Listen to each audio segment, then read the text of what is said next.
मणिक गीता धन की तृष्णा से दुख और उसकी कामना के त्याग से परम सुख की प्राप्ति। युधिष्ठिर ने पूछा, यदि कोई मनुष्य धन की तृष्णा से ग्रस्त होकर तरह तरह के उद्योग करने पर भी धन ना पा सके तो वो क्या करे जिससे उसे सुख की प्राप्ति हो सके? भीष्म जी ने कहा, भारत, सब में समता का भाव, व्यर्थ परिश्रम का अभाव, सत्य भाषण, संसार से वैराग्य और कर्मासक्ति का भाव, ये पांचों जिस मनुष्य में होते हैं वो सुखी होता है। ज्ञान वृद्ध पुरुष इन्हीं 5 वस्तुओं को शांति का कारण बताते हैं। यही स्वर्ग है, यही धर्म है और यही परम उत्तम सुख माना गया है।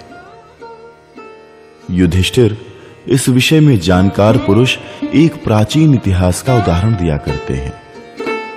मणिक नामक मुनि ने भोगों से विरक्त होकर जो उद्गार प्रकट किया था वही इस इतिहास में वर्णित है। उसे बताता हूं, सुनो। मणिक धन के लिए अनेक प्रकार की चेष्टाएं करते थे, परंतु हर बार उनका प्रयत्न व्यर्थ हो जाता था। अंत में जब बहुत थोड़ा धन शेष रह गया तो उसे देकर उन्होंने 2 नए बछड़े खरीद लिए। एक दिन उन दोनों बछड़ों को परस्पर जोड़कर वो हल चलाने की शिक्षा देने जा रहे थे। जब वो दोनों बछड़े गांव से बाहर निकले तो बैठे हुए एक ऊंट को बीच में करके सहसा दौड़ पड़े। जब वो उसकी गर्दन के पास पहुंचे तो ऊंट के लिए वो असह्य हो गया। वो रोष में भरकर उठ खड़ा हो गया और उन दोनों बछड़ों को ऊपर लटकाए बड़े जोर से भागने लगा। बलपूर्वक अपहरण करने वाले उस ऊंट के द्वारा उन दोनों बछड़ों को अपहरित होते देख और मरते देख मणिक ने इस प्रकार कहा, मनुष्य कैसा ही चतुर क्यों न हो, जो उसके भाग्य में नहीं है उस धन को वो श्रद्धा पूर्वक भली भांति प्रयत्न करके भी नहीं पा सकता। पहले मैंने जो प्रयत्न किया था उसमें अनेक प्रकार के अनर्थ पड़ गए। उन अनर्थों से युक्त होने पर भी मैं धनोपार्जन की ही चेष्टा में लगा रहा, परंतु देखो आज इन बछड़ों की संगति से मुझ पर कैसी दैवी आपदा आ पड़ी है। ये ऊंट मेरे बछड़ों को उछाल उछाल कर विषम मार्ग से ही जा रहा है। काकतालीय न्याय से इन्हें गर्दन पर उठाकर बुरे मार्ग से ही दौड़ रहा है। इस ऊंट के गले में मेरे दोनों प्यारे बछड़े 2 मड़ियों के समान लटक रहे हैं।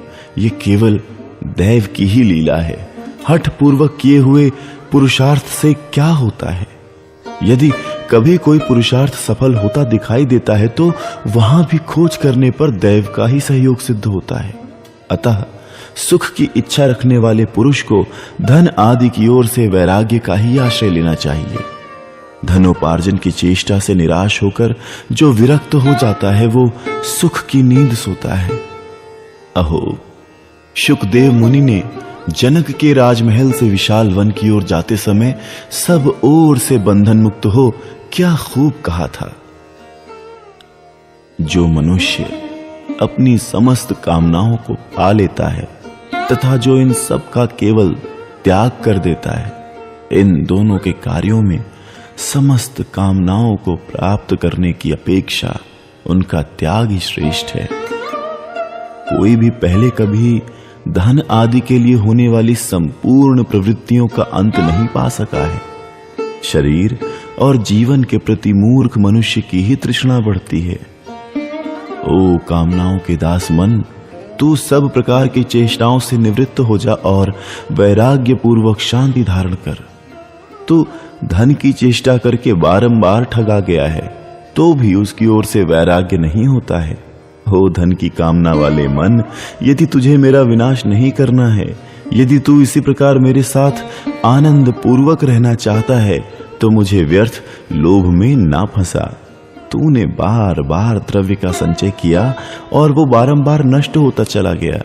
धन की इच्छा रखने वाले मूढ़, क्या कभी तू धन की इस तृष्णा और चेष्टा का त्याग भी करेगा? हो, ये मेरी कैसी नादानी है जो मैं तेरे हाथ का खिलौना बना हुआ हूं। यदि मेरी बात न होती तो क्या कोई समझदार पुरुष कभी दूसरों की दास्ता स्वीकार कर सकता है? पूर्व काल के तथा पीछे के मनुष्य भी कभी कामनाओं का अंत नहीं पा सके हैं। अतः मैं समस्त कर्मों का आयोजन त्याग कर सावधान हो गया हूं और मैं पूर्णतः जग गया हूं। काम, निश्चय ही तेरा हृदय फौलाद का बना हुआ है, अतएव अत्यंत सुदृढ़ है। यही कारण है कि सैकड़ों अनर्थों से व्याप्त होने पर भी इसके सैकड़ों टुकड़े नहीं हो जाते।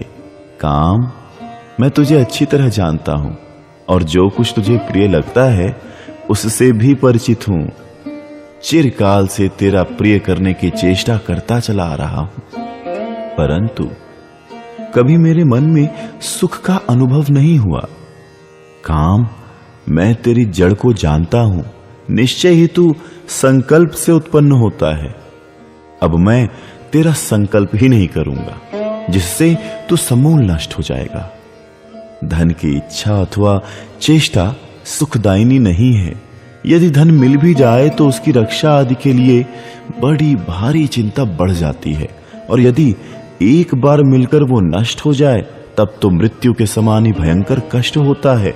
और उद्योग करने पर भी धन मिलेगा या नहीं ये निश्चित नहीं है।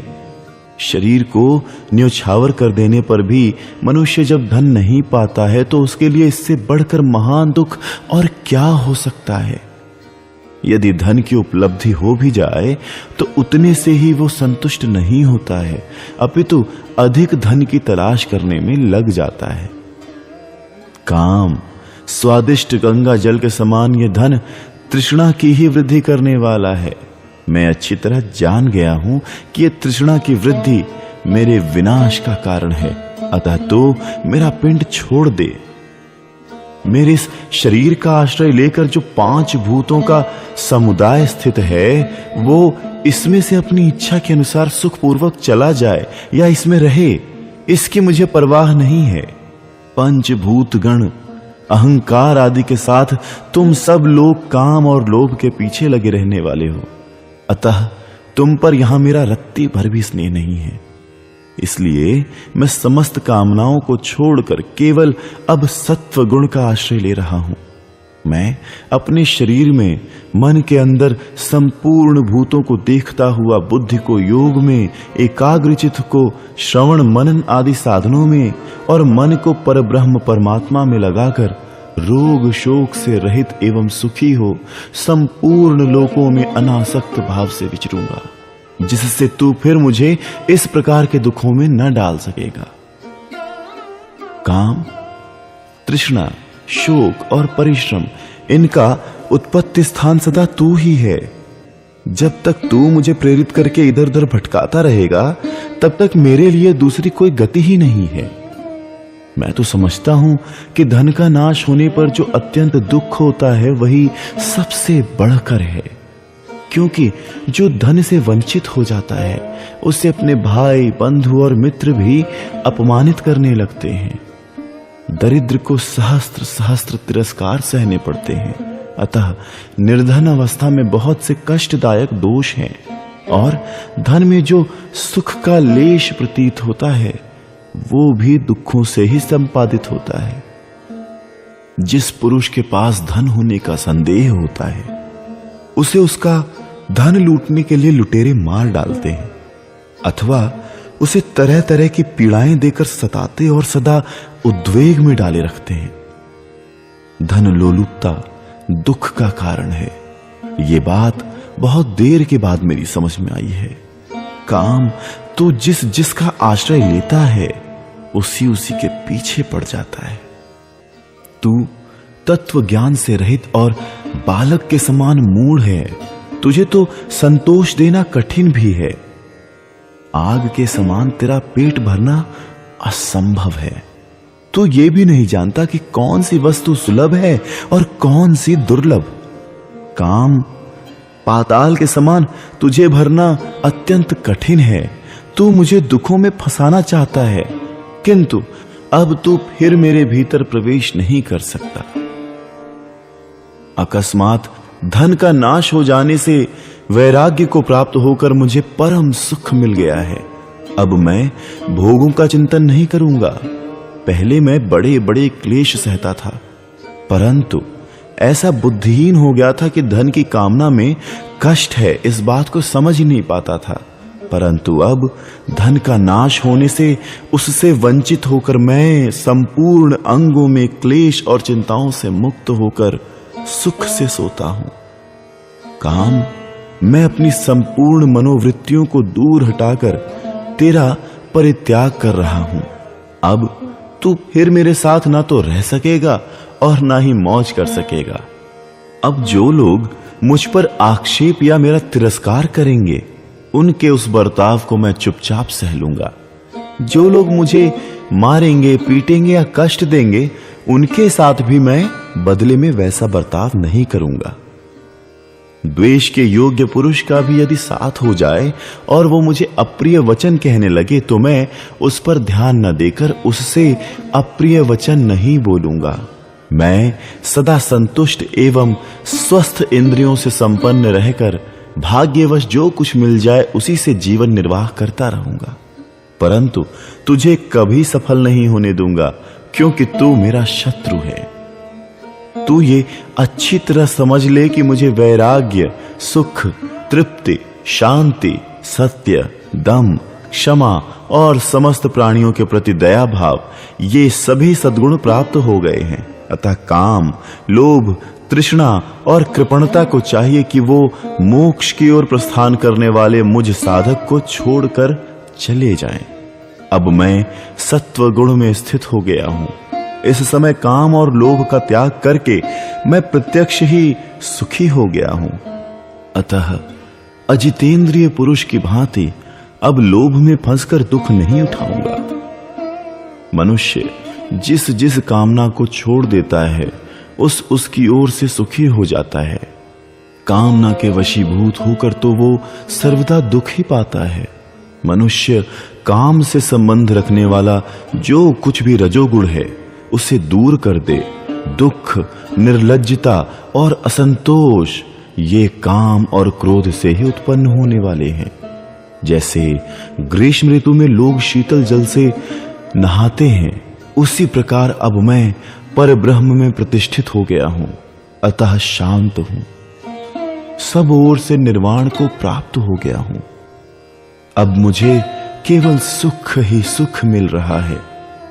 इस लोक में जो विषयों का सुख है तथा परलोक में जो दिव्य एवं महान सुख है, ये दोनों प्रकार के सुख तृष्णा के क्षय से होने वाले सुख की 16वीं कला के भी बराबर नहीं है। काम, क्रोध, लोभ, मोह, मद, मात्सर्य और ममता, ये देहधारियों के 7 शत्रु हैं। इनमें 7वां कामरूप शत्रु सबसे प्रबल है। उन सब के साथ इस महान शत्रु काम का नाश करके मैं अविनाशी ब्रह्मपुर में स्थित हो राजा के समान सुखी होऊंगा। राजन, इसी बुद्धि का आश्रय लेकर मणिक धन और भोगों से विरक्त हो गए और समस्त कामनाओं का परित्याग करके उन्होंने परमानंद स्वरूप पर ब्रह्म को प्राप्त कर लिया। बछड़ों के नाश को निमित्त बनाकर ही मणिक अमृतत्व को प्राप्त हो गए। उन्होंने काम की जड़ काट डाली, इसीलिए महान सुख प्राप्त कर लिया।